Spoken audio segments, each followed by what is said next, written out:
रे छोड़ा ना आइबो हे रे ना आइबो रे छोड़ा ना आइबो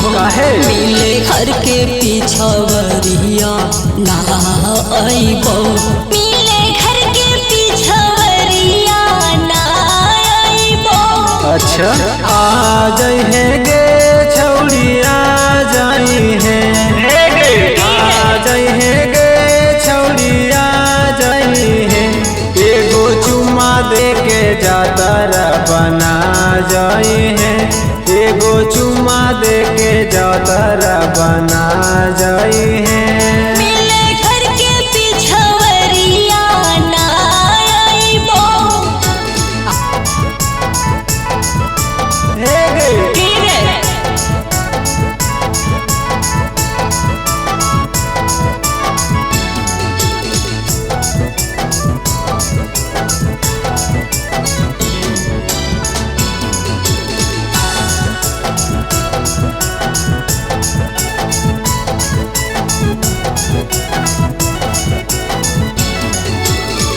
हेरे भरवाई है ठीक न लगो है चलिया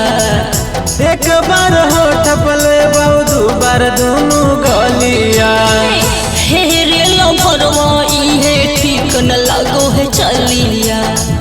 एक बार होठ पले बहु दू बार दोनों गलिया 2 मिनट में चल चाहिए ढेर देर ना रोकइबो ना आइबो रे छोड़ा ना आइबो अच्छा ना आइबो रे छोड़ा ना आइबो मिले घर के पिछवरिया ना आइबो मिले घर के पिछवरिया ना आइबो।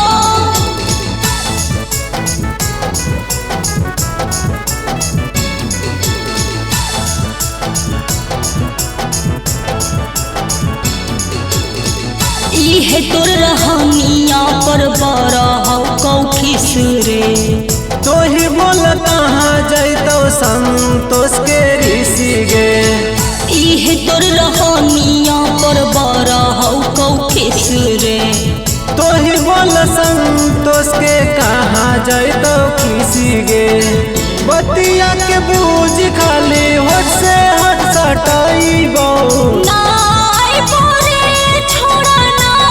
आइबो अच्छा ना